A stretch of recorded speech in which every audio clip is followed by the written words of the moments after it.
आज हमारा topic start होने वाला है एक ब्रांड न्यू टॉपिक जिसका नाम है फॉर्म्स ऑफ पावर शेयरिंग।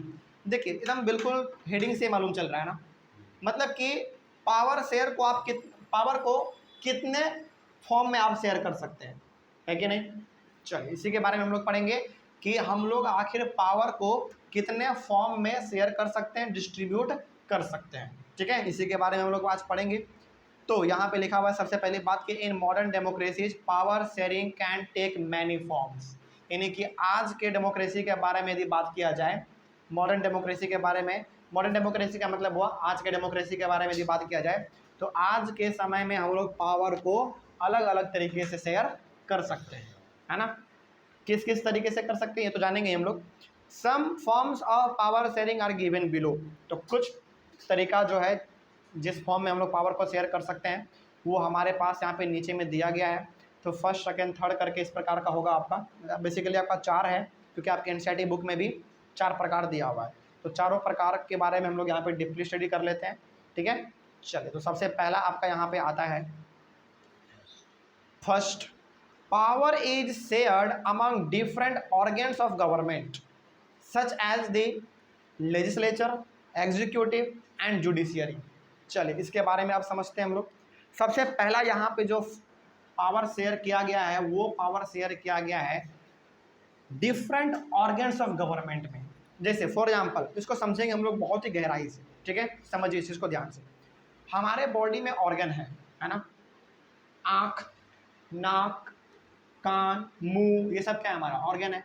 यानी कि ये सब हमारे बॉडी में फिट है तभी हमारा बॉडी पूरी तरीके से परफॉर्म कर रहा है। उसी प्रकार से गवर्नमेंट क्या है, एक बॉडी है, उस बॉडी के भी 3 ऑर्गन है, मेन 3 ऑर्गन है। पहला है आपका लेजिस्लेचर, दूसरा एग्जीक्यूटिव और तीसरा जुडिशियरी, ठीक है। तो पहला जो पावर शेयर किया गया है वो शेयर किया गया है गवर्नमेंट के ऑर्गन्स के बीच में, ठीक है। कोई डाउट इसमें? ऑर्गन्स ऑफ गवर्नमेंट कितने होते हैं? 3 होते हैं, लेजिस्लेचर, एग्जीक्यूटिव और जुडिशियरी, याद रखेगा।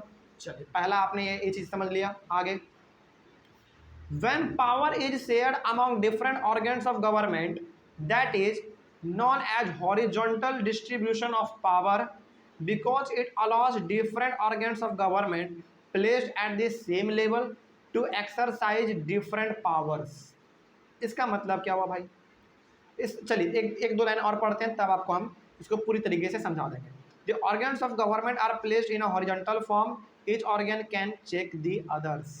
अब चलिए पहले इतना ही समझ लेते हैं क्योंकि हमने लगभग 2-3 पॉइंट पढ़ लिया है ना, इसको एक एक पॉइंट को हम लोग डीपली अभी समझेंगे। सबसे पहला तो आपने यहाँ पे ये समझा कि पावर को पहले फॉर्म में जो शेयर किया गया है वो आपका पहला फॉर्म है, गवर्नमेंट के अलग अलग ऑर्गन्स के बीच में शेयर किया गया है। पहला हो गया आपका लेजिस्लेचर, दूसरा एग्जीक्यूटिव और तीसरा जुडिशियरी। लेजिस्लेचर में कौन कौन आते हैं हमारे मालूम है? लेजिस्लेचर में हमारे आते हैं एमएलए और एमपीज।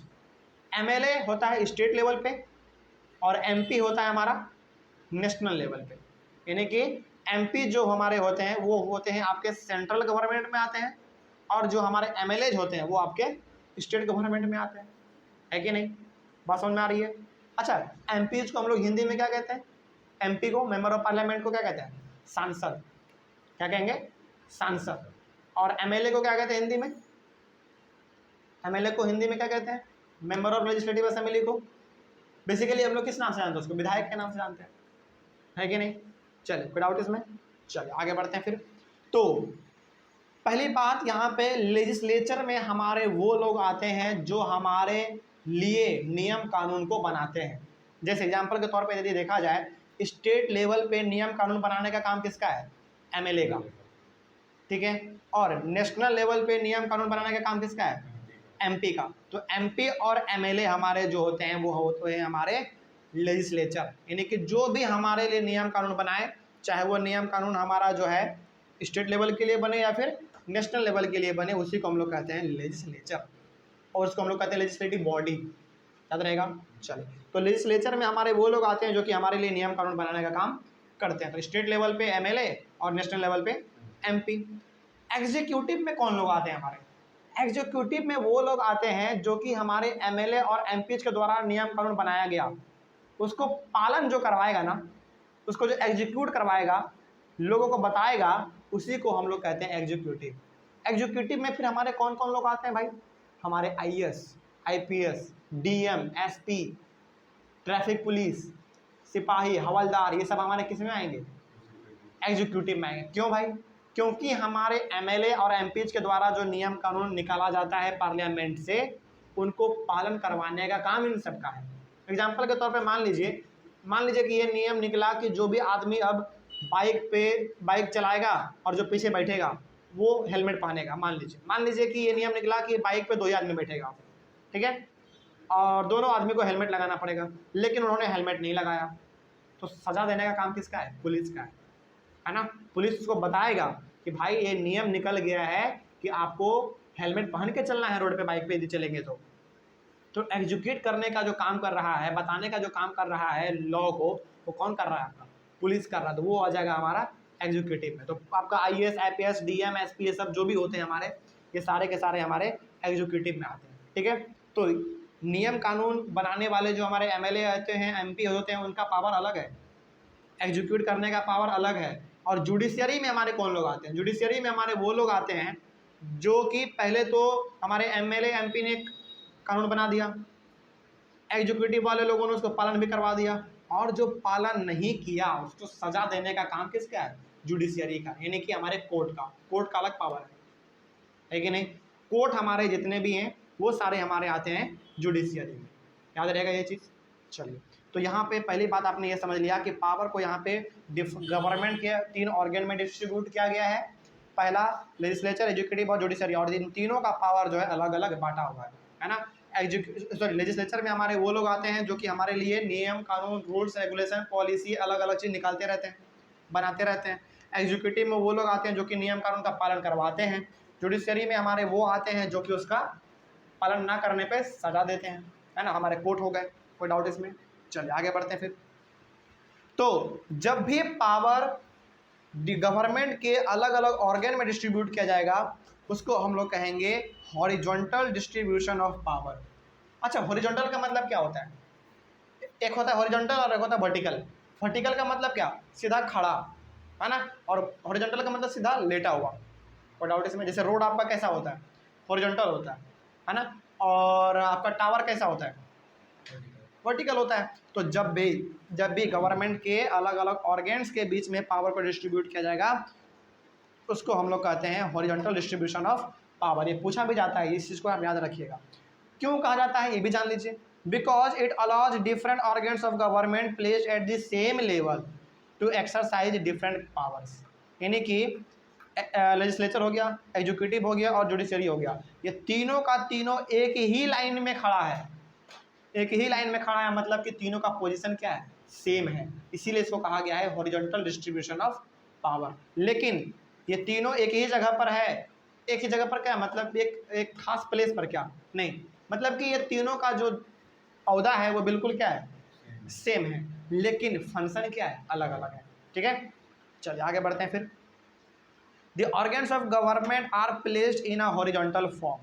यानी कि ये जो हमारा ऑर्गन्स ऑफ गवर्नमेंट है, ऑर्गन्स ऑफ गवर्नमेंट है, लेजिस्लेचर, एग्जीक्यूटिव और जुडिशरी, इनको जो है हॉरिजॉन्टल फॉर्म में रखा गया। यानी कि एक यहाँ पे होगा तो एक यहाँ पर होगा तो एक यहाँ पर होगा हमारा, यानी कि तीनों एक ही लाइन में होंगे हमारे, ठीक है। एक ही लाइन में क्यों है? क्योंकि ये तीनों हमारा साथ साथ चलता है, तब किसी भी कंट्री का गवर्नमेंट अच्छी तरीके से परफॉर्म कर पाता है, ठीक है। आगे, each organ can check the others. लेकिन इसमें ये भी प्रावधान है कि एक ऑर्गन जो है दूसरे ऑर्गन के फंक्शन को चेक कर सकता है। जैसे आपने बहुत बार देखा होगा टीवी में या फिर न्यूज़ में भी आपने देखा होगा कि जज क्या करता है? पुलिस ऑफिसर को डांट देता है ना। बड़े बड़े आईएएस, आईपीएस को डांट देता है कि आप अच्छी तरीके से नियम कानून का पालन नहीं करवा रहे हैं। क्यों डांट दे रहा है भाई? क्योंकि वो एक दूसरे के पावर को चेक कर सकता है, सुझाव दे सकता है ना। तो ये भी चीज़ हमारा होता है। तो ऐसा नहीं है कि तीनों ऑर्गन हैं तो तीनों का फंक्शन अलग अलग है तो तीनों एक दूसरे के काम में दखल अंदाजी नहीं कर सकता है, कर सकता है। बात समझ रहे हो? चलिए, तो ये हो गया हमारा। तो वही यहाँ पे लिखा हुआ था कि each organ can check the others. तो हर एक ऑर्गन जो है एक दूसरे के फंक्शन को चेक कर सकता है कि सही तरीके से काम कर रहा है कि नहीं कर रहा है, ठीक है। आगे उसके बाद, none of the organs can exercise unlimited power. और इन तीनों ऑर्गन में से कोई भी ऑर्गन जो है अनलिमिटेड पावर को इस्तेमाल नहीं कर सकता है, मतलब कि उसके मर्जी में जो आएगा वो नहीं कर सकता, उसके लिए भी नियम कानून बना हुआ है, जिसको हम लोग क्या कहते हैं, कॉन्स्टिट्यूशन कहते हैं, है ना। तो कॉन्स्टिट्यूशन के दायरे में रहते हुए ही इन तीनों को काम करना पड़ता है, लेकिन ये तीनों जो है एक दूसरे के काम को चेक कर सकता है। आगे बढ़ते हैं फिर, जजेस are appointed by the executive to check the functioning of executive और laws made by the legislature. ये एक इंपॉर्टेंट पॉइंट है, इस चीज़ को आप ध्यान में रखिए। क्या लिखा हुआ है, पहली बात यहाँ पे लिखा हुआ है, जजेस are appointed by the executive. जजेस जो होते हैं हमारे, वो किसके द्वारा अपॉइंट किए जाते हैं, एग्जीक्यूटिव के द्वारा। लेकिन देखो, एग्जीक्यूटिव में कौन, IAS IPS नहीं, इसके लिए भी बड़े बड़े अधिकारी होते हैं। हालांकि जज कैसे अपॉइंट होता है, इसके लिए लंबा प्रोसीजर है ना, एक बड़ा सा कमेटी बैठाया जाता है, तब जाकर जज का अपॉइंटमेंट होता है किसी भी कोर्ट में, है ना। ये तो खैर बहुत अलग सा लंबा सा प्रोसेस है इसके लिए, लेकिन फिलहाल अभी आप क्लास 10 तक इतना याद रखें कि जजेज का जो अपॉइंटमेंट है वो एग्जीक्यूटिव के द्वारा ही होता है। अलग, लेकिन हम ये नहीं कह रहे कि फाइनल एग्जीक्यूटिव के द्वारा ही किया जाएगा, नहीं, इसके लिए भी एक लंबा सा प्रोसेस होता है, उसको भी हम यदि किसी दिन क्लास में टाइम मिलेगा तो हम उसको बता देंगे। लेकिन फिलहाल यहाँ पे क्लास 10 में आप इतना ही याद रखें कि जजेस जो हैं अपॉइंट किए जाते हैं किनके द्वारा, एग्जीक्यूटिव के द्वारा, ठीक है। और एग्जीक्यूटिव में भी छोटे मोटे लेवल के ऑफिसर नहीं, बहुत बड़े बड़े होते हैं, बहुत ऊपर के, सेक्रेटरी, मेजर सेक्रेटरी, पता नहीं कौन कौन से होते हैं, जनरल सेक्रेटरी, ऐसे बड़े बड़े अधिकारी होते हैं, उनके द्वारा अपॉइंट किया जाता है। उनके साथ साथ और भी अलग अलग प्रकार के लोग उसमें बैठे रहते हैं, बड़े बड़े रिटायर्ड ऑफिसर भी रहते हैं। यानी कि किसी भी कोर्ट के लिए जब जज का अपॉइंटमेंट किया जाता है ना, तो हलवा वाला काम नहीं है कि 2 मिनट में बैठे या बन गया, मैगी वाला काम नहीं है, बहुत इसके लिए लंबा प्रोसेस होता है। खैर आगे इस चीज़ को हम लोग कभी डिस्कस कर लेंगे। तो जजेस जो होते हैं हमारे, वो एग्जीक्यूटिव के द्वारा अपॉइंट किया जाता है। क्यों अपॉइंट किया जाता है, to check the functioning of executive और लॉज मेड बाय लेजिस्लेचर, यानी कि लेजिस्लेचर वाले लोगों ने नियम कानून जो बनाया है वो सही बनाया कि नहीं बनाया, उसको चेक करने के लिए। एग्जीक्यूटिव वाले लोग अपना सही तरीके से काम कर रहा है कि नहीं कर रहा है, इसके लिए, है ना। अच्छा, बेसिकली एक जज का काम क्या होता है, फैसला सुनाना, कहीं पे गलत हो रहा है तो उसको डांट फटकार के सही करवा देना, ये तो काम होता है जज का, है ना। आगे उसके बाद, this arrangement is called a system of check and balances, checks and balances. अच्छा, ये भी पूछा जाएगा आपसे कि इसी सिस्टम को हम लोग चेक और बैलेंस का सिस्टम क्यों कहते हैं, मतलब सिस्टम इसलिए कहते हैं ना, क्योंकि देखो, सुनना मेरे बात को ध्यान से, जज को अपॉइंट किसके द्वारा किया गया, एग्जीक्यूटिव के द्वारा।